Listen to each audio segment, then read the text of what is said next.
नमस्कार दोस्तों, आज की इस वीडियो में क्लास 10 हिंदी से 100 महत्वपूर्ण ऑब्जेक्टिव प्रश्न को लेकर आए हैं, जो कि आपके बिहार बोर्ड एग्जाम 17 फरवरी को जितने भी प्रश्न पूछे जाएंगे यहाँ से 70 प्लस ऑब्जेक्टिव यहीं से रहेंगे। तो आप लोग इस वीडियो को पूरी अंत तक देखिएगा, इस वीडियो को मिस मत कीजिएगा। अभी तक आपने इस वीडियो को लाइक नहीं किया है तो वीडियो को लाइक कर लीजिए, चैनल पर नया चैनल सब्सक्राइब कर लीजिए। मैं जितना भी प्रश्न कराता हूँ वो आपके बिहार बोर्ड एग्जाम की दृष्टि से काफ़ी ज़्यादा इंपॉर्टेंट है। यदि आप इन सारे ऑब्जेक्टिव प्रश्न को याद कर लेते हैं तो आपके बोर्ड एग्जाम में यहाँ से एक भी प्रश्न नहीं छूटेगा। तो आप लोग इस वीडियो को पूरी अंत तक देखिएगा, इस वीडियो को मिस मत कीजिएगा। तो चलिए मैं इस वीडियो को शुरू करता हूँ। इस वीडियो का पहला प्रश्न है, शहंशाह की नई मोटर कार किस रंग की थी? ऑप्शन डी यहाँ पर बिल्कुल राइट हो जाएगा, काले रंग की थी। आपका ऑप्शन डी यहाँ पर याद रखना है। चलिए अगले प्रश्न बढ़ते हैं। दोस्तों आपका अगला प्रश्न 2 नंबर है, the rise and fall of Hindu women किस रचना है? यह जो है भीमराव अम्बेडकर की है। ऑप्शन नंबर डी यहाँ पर बिल्कुल राइट हो जाएगा। आपका ऑप्शन नंबर डी यहाँ पर याद रखना है। चलिए अगले प्रश्न बढ़ते हैं। दोस्तों आपका अगला प्रश्न 3 नंबर है, परंपरा का मूल्यांकन किस विधा की रचना है? परंपरा का मूल्यांकन जो है वो एक प्रकार का निबंध है। ऑप्शन नंबर बी यहाँ पर बिल्कुल राइट हो जाएगा। आपका ऑप्शन नंबर बी यहाँ पर याद रखना है। चलिए अगले प्रश्न बढ़ते हैं। दोस्तों आपका अगला प्रश्न 4 नंबर है, मैक्स मिलर की दृष्टि में सर्व संपदा और प्राकृतिक सौंदर्य से परिपूर्ण कौन सा देश है? ऑप्शन नंबर बी यहाँ पर भारत हो जाएगा। भारत को सर्व संपदा का देश कहा गया है। आपका ऑप्शन नंबर बी यहाँ पर याद रखना है। चलिए अगले प्रश्न बढ़ते हैं। दोस्तों आपका अगला प्रश्न 5 नंबर है, द्रव्यवाचक संज्ञा का उदाहरण है। इसमें जो चावल जो है वो द्रव्यवाचक संज्ञा है। ऑप्शन नंबर बी यहाँ पर बिल्कुल राइट हो जाएगा। आपका ऑप्शन नंबर बी यहाँ पर याद रखना है। चलिए अगले प्रश्न बढ़ते हैं। दोस्तों आपका अगला प्रश्न 6 नंबर है, मनुष्य में जो घृणा है जो अनायास बिना सिखाया आ जाती है वह पशुत्व का द्योतक है, और अपने को संयत रखना, दूसरे के मनोभावों का आदर करना मनुष्य का स्वधर्म है। यह पंक्ति किस शीर्षक पाठ की है? नाखून क्यों बढ़ते हैं? ऑप्शन नंबर ए यहाँ पर बिल्कुल राइट हो जाएगा, ठीक ना। आपका ऑप्शन नंबर ए यहाँ पर याद रखना है। चलिए अगले प्रश्न बढ़ते हैं। दोस्तों आपका अगला प्रश्न 7 नंबर है, सजीव शब्द का विलोम है। सजीव का जो विलोम होता है वो निर्जीव होता है। ऑप्शन नंबर बी यहाँ पर बिल्कुल राइट हो जाएगा। आपका ऑप्शन नंबर बी यहाँ पर याद रखना है। चलिए अगले प्रश्न बढ़ते हैं। दोस्तों आपका अगला प्रश्न 8 नंबर है, उसने अपने भाई का घर खरीदा किस वाक्य का उदाहरण है? यह जो है मिश्र वाक्य का उदाहरण है। ऑप्शन नंबर सी यहाँ पर बिल्कुल राइट हो जाएगा। आपका ऑप्शन नंबर सी यहाँ पर याद रखना है। चलिए अगले प्रश्न बढ़ते हैं। दोस्तों आपका अगला प्रश्न 9 नंबर है, रसिक समाज का स्थापना किसने की थी? रसिक समाज का स्थापना प्रेमगंज जी ने की थी। ऑप्शन नंबर बी यहाँ पर बिल्कुल राइट हो जाएगा। आपका ऑप्शन नंबर बी यहाँ पर याद रखना है। चलिए अगले प्रश्न बढ़ते हैं। दोस्तों आपका अगला प्रश्न है, रसखान रचित प्रेम वाटिका किस प्रकार की रचना है? रसखान रचित प्रेम वाटिका जो है वो प्रेम पर संबंधी है। ऑप्शन नंबर डी यहाँ पर बिल्कुल राइट हो जाएगा, ठीक ना। आपका ऑप्शन नंबर डी यहाँ पर याद रखना है। चलिए अगले प्रश्न बढ़ते हैं। दोस्तों आपका प्रश्न 11 नंबर है, इनमें से किसका सवैया और घनाक्षरी अत्यंत प्रसिद्ध है? इसमें जो प्रसिद्ध है वो घनानंद की है। ऑप्शन नंबर ए यहाँ पर बिल्कुल राइट हो जाए, ठीक ना। आपका ऑप्शन नंबर ए यहाँ पर याद रखना है। चलिए अगले प्रश्न बढ़ते हैं। दोस्तों आपका अगला प्रश्न है, प्रगतिशील आलोचना का विकास होता है। प्रगतिशील आलोचना का विकास होता है वो साहित्य की परंपरा के ज्ञान से होता है। ऑप्शन नंबर सी यहाँ पर बिल्कुल राइट, ठीक ना। आपका ऑप्शन नंबर सी यहाँ पर याद रखना है। चलिए अगले प्रश्न बढ़ते हैं। दोस्तों आपका अगला प्रश्न है, वीणा किसकी रचना है? वीणा जो है सुमित्रा पंत की रचना है। ऑप्शन नंबर बी यहाँ पर बिल्कुल राइट हो जाएगा, ठीक ना। आपका ऑप्शन नंबर बी यहाँ पर याद रखना है। चलिए अगले प्रश्न बढ़ते हैं। दोस्तों आपका अगला प्रश्न 14 नंबर है, बिरजू महाराज किस घराने के वंशज थे? बिरजू महाराज जो थे वो लखनऊ घराने के वंशज थे। ऑप्शन नंबर सी यहाँ पर बिल्कुल राइट हो जाएगा। आपका ऑप्शन नंबर सी यहाँ पर याद रखना है। चलिए अगले प्रश्न बढ़ते हैं। दोस्तों आपका अगला प्रश्न 15 नंबर है, आधुनिक शिक्षा से गांधी जी क्या अभिप्राय है? आधुनिक शिक्षा से गांधी जी का अभिप्राय है वह हृदय शिक्षा है। ऑप्शन नंबर डी जो यहाँ पर बिल्कुल राइट हो जाएगा। आपका ऑप्शन नंबर डी यहाँ पर याद रखना है। चलिए अगले प्रश्न बढ़ते हैं। दोस्तों आपका अगला प्रश्न 16 नंबर है, आविनियो कहाँ का एक मध्ययुगीन ईसाई मठ था? आविनियो जो है दक्षिण फ्रांस की है। ऑप्शन नंबर बी यहाँ पर बिल्कुल राइट हो जाएगा। आपका ऑप्शन नंबर बी यहाँ पर याद रखना है। चलिए अगले प्रश्न बढ़ते हैं। दोस्तों आपका अगला प्रश्न है, मरी हुई मछलियों की आंखों में क्या नजर नहीं आ रही थी? परछाई नजर नहीं आ रही थी। ऑप्शन नंबर सी यहाँ पर बिल्कुल राइट हो जाएगा। आपका ऑप्शन नंबर सी यहाँ पर याद रखना है। चलिए अगले नंबर प्रश्न बढ़ते हैं दोस्तों। आपका अगला प्रश्न 18 नंबर है। बिस्मिल्लाह खां एक प्रसिद्ध थे। बिस्मिल्लाह खां जो है वो सनाई वादक प्रसिद्ध थे। ऑप्शन नंबर डी यहाँ पर बिल्कुल राइट हो जाएगा। आपको ऑप्शन नंबर डी यहाँ पर याद रखना है। चलिए अगले नंबर प्रश्न बढ़ते हैं दोस्तों। आपका अगला प्रश्न है नानक देव ने जगत का सार किसे कहा है। पहले नानक देव ने जो है जगत का सार जो है हरि कृष्ण कहा है। ऑप्शन नंबर सी यहाँ पर बिल्कुल राइट हो जाएगा, ठीक ना। आपको ऑप्शन नंबर सी यहाँ पर याद रखना है। चलिए अगले नंबर प्रश्न बढ़ते हैं दोस्तों। आपका अगला नंबर प्रश्न है अनामिका हिंदी के साथ देश में भी लिखती थी, अंग्रेजी में भी लिखती थी। ऑप्शन नंबर ए यहाँ पर बिल्कुल राइट हो जाएगा, ठीक ना। आपको ऑप्शन नंबर ए यहाँ पर याद रखना है। चलिए अगले नंबर प्रश्न बढ़ते हैं दोस्तों। आपका अगला प्रश्न 21 नंबर है। घरानंद की कविताओं की भाषा क्या थी। घरानंद की कविताओं की भाषा जो थी वो ब्रज भाषा थी। ऑप्शन नंबर बी यहाँ पर बिल्कुल राइट हो जाएगा, ठीक ना। आपका ऑप्शन नंबर बी यहाँ पर याद रखना है। चलिए अगले नंबर प्रश्न बढ़ते हैं दोस्तों। आपका अगला प्रश्न है जारशाही का संबंध किस देश से है। जारशाही का संबंध है वो रूस से है। ऑप्शन नंबर ए यहाँ पर बिल्कुल राइट हो जाएगा। आपको ऑप्शन नंबर ए यहाँ पर याद रखना है। चलिए अगले नंबर प्रश्न बढ़ते हैं दोस्तों। आपका अगला प्रश्न 23 नंबर है। निम्नलिखित में रसखान रचित ग्रंथ कौन सा है। इसमें प्रेम वाटिका जो है रसखान का रचित ग्रंथ है। ऑप्शन नंबर सी यहाँ पर बिल्कुल राइट हो जाएगा।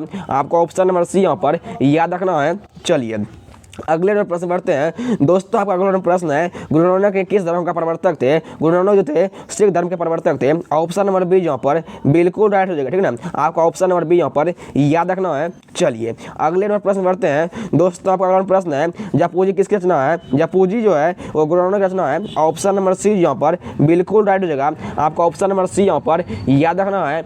अभी तक मैंने 25 प्लस ऑब्जेक्टिव प्रश्न करा दिया है, तो आप लोग बताइएगा 25 में से अभी तक कितना ऑब्जेक्ट सही कर पाए। और अभी तक आपने इस वीडियो को लाइक नहीं किया है तो वीडियो को लाइक कर लीजिए, चैनल सब्सक्राइब कर लीजिए और जितना अधिक हो सके अपने दोस्तों में शेयर कर दीजिए। यदि आप इन सारे ऑब्जेक्टिव प्रश्न को याद कर लेते हैं तो आपके बोर्ड एग्जाम में यहाँ से एक भी प्रश्न नहीं छूटेगा। आप चाहते हैं कि आप बोर्ड एग्जाम में 450 प्लस मार्क्स लाएँ तो आप सारे ऑब्जेक्टिव प्रश्न को याद कर लीजिएगा, एक भी प्रश्न को मिस मत कीजिएगा। तो चलिए अगले प्रश्न में बढ़ते हैं दोस्तों। आपका प्रश्न 26 नंबर है। विद्यालय है, आपको बताना है विद्यालय क्या है। विद्यालय जो है यौगिक है। ऑप्शन नंबर ए यहाँ पर बिल्कुल राइट हो जाएगा, ठीक ना। आपका ऑप्शन नंबर ए यहाँ पर याद रखना है। चलिए अगले नंबर प्रश्न बढ़ते हैं दोस्तों। आपका अगला प्रश्न 27 नंबर है। जटा मुकुट तन भस्म लगाई वसंत छोड़ी तन नगन भया किस कविता की रचना है। यह जो है राम नाम बिन तीर्थ जगदम्ब का है। ऑप्शन नंबर सी यहाँ पर बिल्कुल राइट हो जाएगा, ठीक ना। ये गुरु नानक द्वारा लिखी गई है। ऑप्शन नंबर सी यहाँ पर बिल्कुल राइट हो जाएगा, ठीक ना।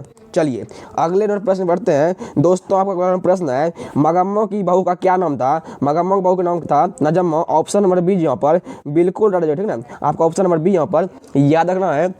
चलिए अगले नंबर प्रश्न बढ़ते हैं दोस्तों। आपका अगला प्रश्न है धरती कब तक घूमेगी पाठ के लेखक कौन है। धरती कब तक घूमेगी पाठ के जो लेखक हैं वो सागर दैया है। ऑप्शन नंबर सी यहाँ पर बिल्कुल राइट हो जाएगा, ठीक ना। आपका ऑप्शन नंबर सी यहाँ पर याद रखना है। चलिए अगले नंबर प्रश्न बढ़ते हैं दोस्तों। आपका अगला प्रश्न है रगम्पा का घर कहाँ था। आपको बताना है रगम्पा का जो घर था वो वेंकटपुर में था। ऑप्शन नंबर सी यहाँ पर बिल्कुल राइट हो जाएगा, ठीक ना। आपका ऑप्शन नंबर सी यहाँ पर याद रखना है। चलिए अगले नंबर प्रश्न बढ़ते हैं दोस्तों। आपका अगला प्रश्न 31 नंबर है। अकल के अंधे गांठ के पूरे इस लोकोक्ति का सही अर्थ क्या है। सही अर्थ जो है बुद्धिहीन किंतु धनवान। ऑप्शन नंबर सी यहाँ पर बिल्कुल राइट हो जाएगा, ठीक ना। आपका ऑप्शन नंबर सी यहाँ पर याद रखना है। चलिए अगले नंबर प्रश्न बढ़ते हैं दोस्तों। आपका अगला प्रश्न 32 नंबर है। जनतंत्र का जन्म कविता में कवि रामधारी सिंह दिनकर ने कितने सिंहासन तैयार करने की बात की है। 33 करोड़ किए हैं। ऑप्शन नंबर ए यहाँ पर बिल्कुल राइट हो जाएगा, ठीक ना। आपका ऑप्शन नंबर ए यहाँ पर याद रखना है। चलिए अगले नंबर प्रश्न बढ़ते हैं दोस्तों। आपका अगला प्रश्न 33 नंबर है। समुद्र किसका पर्यायवाची है। आपको बताना है समुद्र जो है वो सागर और परावतार दोनों का है। ऑप्शन नंबर सी यहाँ पर बिल्कुल राइट, ठीक है। आपका ऑप्शन नंबर सी यहाँ पर याद रखना है। चलिए अगले नंबर प्रश्न बढ़ते हैं दोस्तों। आपका अगला प्रश्न 34 नंबर है। मैं कहानी पढ़ाता हूँ इस वाक्य में कौन सी क्रिया है। इस वाक्य में क्रिया जो है वो प्रथम प्रेरणार्थक क्रिया है। ऑप्शन नंबर बी यहाँ पर बिल्कुल राइट हो जाएगा, ठीक ना। आपका ऑप्शन नंबर बी यहाँ पर याद रखना है। चलिए अगले नंबर प्रश्न बढ़ते हैं दोस्तों। आपका अगला प्रश्न 35 नंबर है। उप का अर्थ क्या होता है। आपको बताना है उप का जो अर्थ होता है वो समीप होता है। ऑप्शन नंबर बी यहाँ पर बिल्कुल राइट हो जाएगा, ठीक ना। आपका ऑप्शन नंबर बी यहाँ पर याद रखना है। चलिए अगले नंबर प्रश्न बढ़ते हैं दोस्तों। आपका अगला प्रश्न है रात दिन में कौन सा समास है? रात दिन में जो है वो द्वंद्व समास है। ऑप्शन नंबर बी यहाँ पर बिल्कुल राइट हो जाएगा, ठीक ना। आपका ऑप्शन नंबर बी यहाँ पर याद रखना है। चलिए अगले नंबर प्रश्न बढ़ते हैं दोस्तों। आपका अगला प्रश्न 30 नंबर है किस्तौन का क्या अर्थ होता है? किस्तौन का जो अर्थ होता है वो मुस्लिम होता है। ऑप्शन नंबर डी यहाँ पर बिल्कुल राइट हो जाएगा, ठीक है। आपका ऑप्शन नंबर डी यहाँ पर याद रखना है। चलिए अगले नंबर प्रश्न बढ़ते हैं दोस्तों। आपका अगला प्रश्न है क्रिया के मूल रूप को क्या कहते हैं? क्रिया के जो मूल रूप कहते हैं उसे धातु कहते हैं। ऑप्शन नंबर बी यहाँ पर बिल्कुल राइट हो जाएगा। चलिए अगले नंबर प्रश्न में बढ़ते हैं दोस्तों। आपका अगला प्रश्न 39 नंबर है भारत माता कविता के रचनाकार कौन है? भारत माता कविता के जो रचनाकार है वो सुमित्रानंद पंत है। ऑप्शन नंबर बी यहाँ पर बिल्कुल राइट हो जाएगा, ठीक ना। आपका ऑप्शन नंबर बी यहाँ पर याद रखना है। चलिए अगले नंबर प्रश्न बढ़ते हैं दोस्तों। आपका अगला प्रश्न है आत्मजयी किसकी रचना है? आत्मजयी जो है वह कुंवर नारायण की है। ऑप्शन नंबर डी यहाँ पर बिल्कुल राइट हो जाएगा, ठीक ना। आपका ऑप्शन नंबर डी यहाँ पर याद रखना है। चलिए अगले नंबर प्रश्न बढ़ते हैं दोस्तों। आपका अगला प्रश्न है 41 नंबर हमारी नींद कविता किस कविता संग्रह से ली गई है? हमारी नींद जो ली गई है दुष्ट चक्र में श्रेष्ठ से ली गया है। ऑप्शन नंबर सी यहाँ पर बिल्कुल राइट हो जाएगा, ठीक ना। आपका ऑप्शन नंबर सी यहाँ पर याद रखना है। चलिए अगले नंबर प्रश्न बढ़ते हैं दोस्तों। आपका अगला प्रश्न है मेरे बिना तुम प्रभु कविता किस कवि द्वारा लिखा गया है? मेरे बिना तुम प्रभु जो है वो रैंडम द्वारा लिखा गया है। ऑप्शन नंबर डी यहाँ पर बिल्कुल राइट हो जाएगा, ठीक ना। आपका ऑप्शन नंबर डी यहाँ पर याद रखना है। चलिए अगले नंबर प्रश्न बढ़ते हैं दोस्तों। आपका अगला प्रश्न 43 नंबर है जीत जीत में निरखत हूँ किसकी रचना है? जीत जीत में निरखत जो है वो बिरजू महाराज की है। ऑप्शन नंबर बी यहाँ पर बिल्कुल राइट हो जाएगा, ठीक ना। आपका ऑप्शन नंबर बी यहाँ पर याद रखना है। चलिए अगले नंबर प्रश्न बढ़ते हैं दोस्तों। आपका अगला प्रश्न है तत्पुरुष समास के कितने भेद हैं? तत्पुरुष समास के जो भेद हैं वह 6 हैं। ऑप्शन नंबर बी यहाँ पर सी यहाँ पर बिल्कुल राइट हो जाएगा, ठीक ना। आपका ऑप्शन नंबर सी यहाँ पर याद रखना है। चलिए अगले नंबर प्रश्न बढ़ते हैं दोस्तों। आपका अगला प्रश्न है अव्यय के भेद होते हैं। अव्यय जो भेद होते हैं वो 2 होते हैं। ऑप्शन नंबर बी यहाँ पर बिल्कुल राइट हो जाएगा, ठीक ना। आपका ऑप्शन नंबर बी यहाँ पर याद रखना है। चलिए अगले नंबर प्रश्न बढ़ते हैं दोस्तों। आपका अगला प्रश्न है सीता के कितने बेटे थे? आपको बताना है सीता के कितने बेटे थे। सीता को जो थे वो 3 बेटे थे। ऑप्शन नंबर सी यहाँ पर बिल्कुल राइट हो जाएगा, ठीक ना। चलिए अगले नंबर प्रश्न बढ़ते हैं दोस्तों। आपका प्रश्न 47 नंबर है इस चिन्ह को किस विराम चिन्ह के नाम से जाना जाता है? आपको बताना है ये जो चिन्ह दिया हुआ है इसको किस चिन्ह के नाम से जाना जाता है? इस चिन्ह को जो है विस्मयादि बोधक चिन्ह के नाम से जाना जाता है। ऑप्शन नंबर सी यहाँ पर बिल्कुल राइट हो जाएगा, ठीक ना। आपका ऑप्शन नंबर सी यहाँ पर याद रखना है। चलिए अगले नंबर प्रश्न बढ़ते हैं दोस्तों। आपका अगला प्रश्न है पार्वती कौन थी? पार्वती जो थी वो वल्ली अमाल की पुत्री थी। ऑप्शन नंबर सी यहाँ पर बिल्कुल राइट हो जाएगा, ठीक ना। आपका ऑप्शन नंबर सी यहाँ पर याद रखना है। चलिए अगले नंबर प्रश्न बढ़ते हैं दोस्तों। आपका अगला प्रश्न है वह का उच्चारण स्थान क्या है? आपको बताना है वह का उच्चारण स्थान क्या है। वह का जो उच्चारण स्थान है दंत और ओष्ठ है। ऑप्शन नंबर ए यहाँ पर बिल्कुल राइट हो जाएगा, ठीक ना। आपका ऑप्शन नंबर ए यहाँ पर याद रखना है। चलिए अगले नंबर प्रश्न करते हैं दोस्तों। आपका अगला प्रश्न है चंद्रमुख में कौन सा समास है? चंद्रमुख में जो है वो बहुव्रीहि समास है। ऑप्शन नंबर डी यहाँ पर चंद्रमुख में कर्मधारय समास है। ऑप्शन नंबर सी यहाँ पर बिल्कुल राइट है, ठीक ना। आपको ऑप्शन नंबर सी यहाँ पर याद रखना है। चलिए अगले नंबर प्रश्न बढ़ते हैं दोस्तों। आपका अगला प्रश्न है योग शब्द है। ऑप्शन है पंकज, ऑप्शन बी है दशानंद, ऑप्शन सी है लंबोदर, ऑप्शन डी पर सभी। इसमें योग शब्द जो है इनमें सभी है। ऑप्शन नंबर डी यहाँ पर बिल्कुल राइट है, ठीक ना। आपका ऑप्शन नंबर डी यहाँ पर याद रखना है। अभी तक मैंने 50 प्लस ऑब्जेक्टिव करा दिया है। आप लोग बताइएगा 50 प्लस ऑब्जेक्टिव में से आप लोग कितना ऑब्जेक्ट सही कर पाए। तो और अभी तक आपने इस वीडियो को लाइक नहीं किया है तो वीडियो को लाइक कर लीजिए, चैनल सब्सक्राइब कर लीजिए और जितना अधिक हो सके अपने दोस्तों में शेयर कर दीजिए। PDF और नोट्स लेने के लिए डिस्क्रिप्शन में टेलीग्राम और व्हाट्सएप ग्रुप का लिंक दिया हुआ है, उस पर क्लिक करके ज्वाइन हो जाइए और सारे PDF नोट्स को पढ़ लीजिए ताकि आपके बोर्ड एग्जाम में यहाँ से अगले प्रश्न नहीं छूटे। तो चलिए अगले प्रश्न में बढ़ते हैं दोस्तों। आपका प्रश्न 52 नंबर है जीवनानंद दास की कृति नहीं है। आपको बताना है इनमें से कौन जीवनानंद दास की कृति नहीं है। ऑप्शन ए है गीतांजलि, ऑप्शन बी है रूपसी बंगला, ऑप्शन सी है बेला अवेला कालबेला, ऑप्शन डी है मन विद्यम। इसमें जो है गीतांजलि जो है जीवनानंद दास की रचना नहीं है। ऑप्शन नंबर ए यहाँ पर बिल्कुल राइट है, ठीक ना। आपका ऑप्शन नंबर ए यहाँ पर याद रखना है। चलिए अगले प्रश्न बढ़ते हैं दोस्तों। आपका अगला प्रश्न हमारी नींद पाठ की विधा क्या है? हमारी नींद पाठ की जो विधा है वो कविता है। ऑप्शन नंबर बी यहाँ पर बिल्कुल राइट है, ठीक ना। आपका ऑप्शन नंबर बी यहाँ पर याद रखना है। चलिए अगले नंबर प्रश्न बढ़ते हैं दोस्तों। आपका अगला प्रश्न है लाइफ एंड सॉन्ग के कवि कौन है? आपको बताना है लाइफ एंड सॉन्ग जो कवि है वो रहने वाला एल के है। ऑप्शन नंबर ए यहाँ पर बिल्कुल राइट हो जाएगा, ठीक है। आपका ऑप्शन नंबर ए यहाँ पर याद रखना है। चलिए अगले नंबर प्रश्न बढ़ते हैं दोस्तों। आपका अगला प्रश्न है एक की हत्या पाठ के लेखक कौन है? कुंवर नारायण है। ऑप्शन नंबर ए यहाँ पर बिल्कुल राइट हो जाएगा, ठीक है। आपका ऑप्शन नंबर ए यहाँ पर याद रखना है। चलिए अगले नंबर प्रश्न बढ़ते हैं गैज और अग की संधि है गायक है। ऑप्शन नंबर सी यहाँ पर बिल्कुल राइट हो जाएगा, ठीक है। आपको ऑप्शन नंबर सी यहाँ पर याद रखना है। चलिए अगले नंबर प्रश्न बढ़ते हैं। अगला नंबर प्रश्न 57 नंबर है दोस्तों। मगम्मा का उसकी बहू के साथ किस वजह से विवाद था? पोते की वजह से था। ऑप्शन नंबर सी यहाँ पर बिल्कुल राइट हो जाएगा, ठीक है। आपको ऑप्शन नंबर सी यहाँ पर याद रखना है। चलिए अगले नंबर प्रश्न बढ़ते हैं दोस्तों। आपका अगला प्रश्न वली अमाल की पुत्री का क्या नाम था? वली अमाल पुत्री जो नाम था वो पापत्ती था। ऑप्शन नंबर ए यहाँ पर बिल्कुल राइट हो जाएगा, ठीक है ना। आपको ऑप्शन नंबर ए यहाँ पर याद रखना है। चलिए अगले नंबर प्रश्न बढ़ते हैं दोस्तों। आपका अगला प्रश्न है रगम्पा क्या कहता था?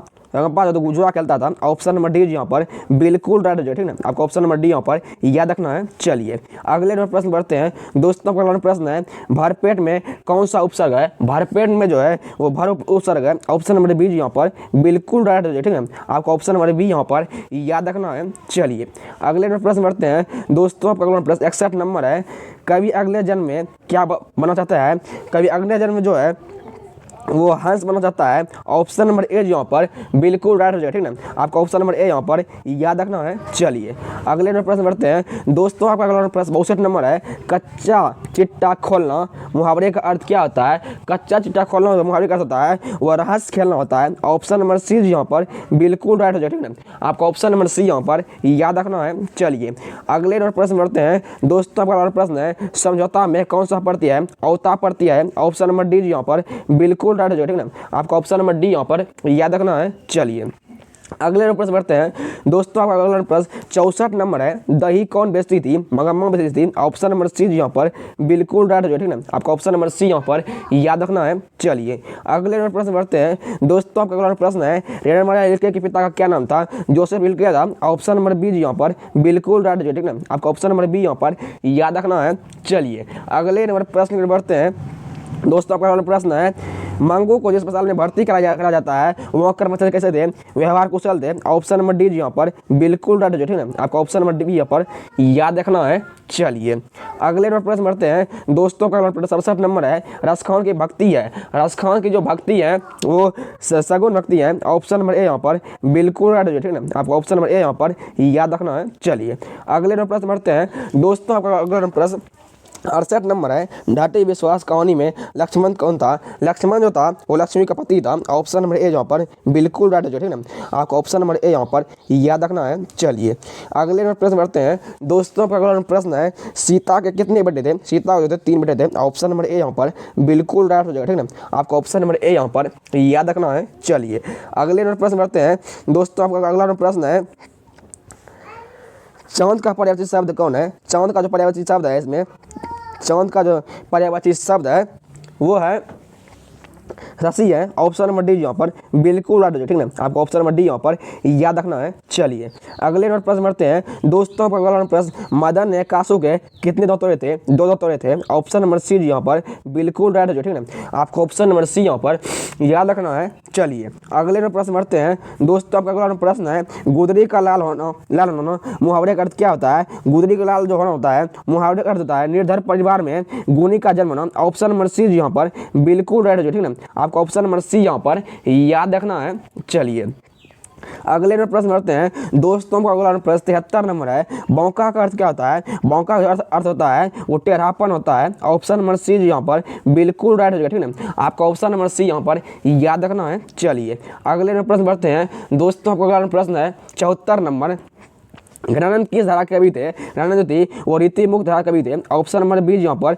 बिल्कुल राइट हो जाएगा, ठीक है। आपका ऑप्शन नंबर बी यहाँ पर याद रखना है। चलिए अगले प्रश्न बढ़ते हैं दोस्तों। आपका अगला प्रश्न है 75 नंबर सीता अपने घर में कैसा महसूस करती थी? घुटन महसूस करती थी। ऑप्शन नंबर डी यहाँ पर बिल्कुल राइट हो जाएगा, ठीक है। आपका ऑप्शन नंबर डी यहाँ पर याद रखना है। चलिए अगले नंबर प्रश्न बढ़ते हैं दोस्तों। आपका अगला प्रश्न है स्वर्ण वर्णों की संख्या कितनी है? 11 है। ऑप्शन नंबर सी यहाँ पर बिल्कुल राइट हो जाएगा, ठीक है। चलिए अगले नंबर प्रश्न बढ़ते हैं दोस्तों। आपका अगला प्रश्न है नगर कहानी के लेखक कौन है? सुजाता है। ऑप्शन नंबर ए यहाँ पर बिल्कुल राइट हो जाए, ठीक ना। आपको ऑप्शन नंबर ए यहाँ पर याद रखना है। चलिए अगले नंबर प्रश्न बढ़ते हैं दोस्तों। का अगला प्रश्न 78 नंबर है। घ का उच्चारण स्थान क्या है? घ का जो उच्चारण स्थान है वो कंठ है। ऑप्शन नंबर ए यहाँ पर बिल्कुल राइट हो जाए, ठीक ना। आपको ऑप्शन नंबर ए यहाँ पर याद रखना है। चलिए अगले नंबर प्रश्न बढ़ते हैं दोस्तों। का अगला प्रश्न 79 नंबर है।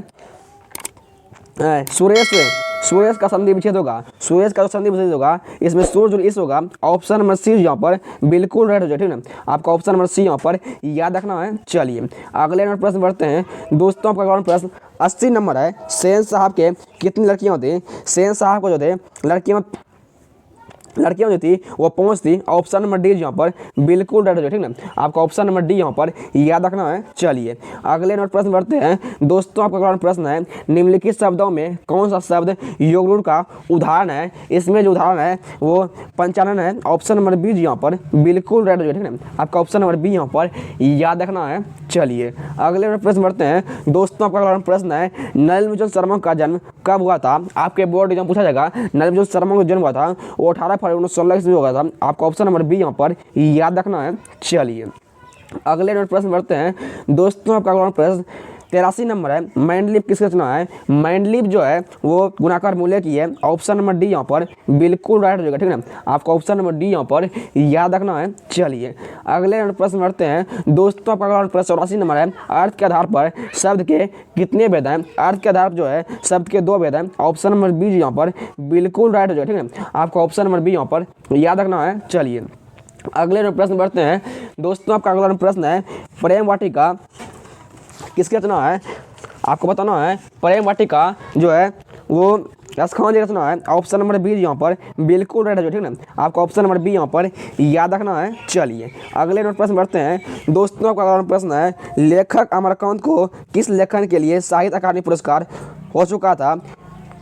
पुरस्कार हो जाता था वो कथा लेखन में मिला था। ऑप्शन नंबर ए यहाँ पर बिल्कुल राइट हो जाएगा, ठीक ना। आपका ऑप्शन नंबर ए यहाँ पर याद रखना है। चलिए अगले प्रश्न बढ़ते हैं दोस्तों। आपका अगला प्रश्न है रूसी क्रांति किस ईस्वी को हुई थी? रूसी क्रांति जो हुई थी वो 1919 ईस्वी में थी। ऑप्शन नंबर डी यहाँ पर ऑप्शन नंबर बी यहाँ पर 1917 ईस्वी में हुआ था। आपको ऑप्शन नंबर बी यहाँ पर याद रखना है। चलिए अगले प्रश्न बढ़ते हैं दोस्तों। आपका अगला प्रश्न है शेक्सपियर मूलतः थे। शेक्सपियर जो थे वो नाटककार थे। ऑप्शन नंबर बी यहाँ पर बिल्कुल राइट हो जाएगा, ठीक ना। आपका ऑप्शन नंबर बी यहाँ पर याद रखना है। चलिए अगले प्रश्न बढ़ते हैं दोस्तों। आपका प्रश्न है 89 नंबर। बहादुर कैसा लड़का था? बहादुर जो था वो हसमुख और मेहनती लड़का था। ऑप्शन नंबर सी यहाँ पर बिल्कुल राइट हो जाएगा, ठीक ना। आपका ऑप्शन नंबर सी यहाँ पर याद रखना है। चलिए अगले प्रश्न बढ़ते हैं दोस्तों। आपका प्रश्न है देवगिरी के यादव शासकों के लेख किस लिपि में लिखे जाते हैं? वो नंदी लिपि में लिखे जाते हैं। ऑप्शन नंबर ए यहाँ पर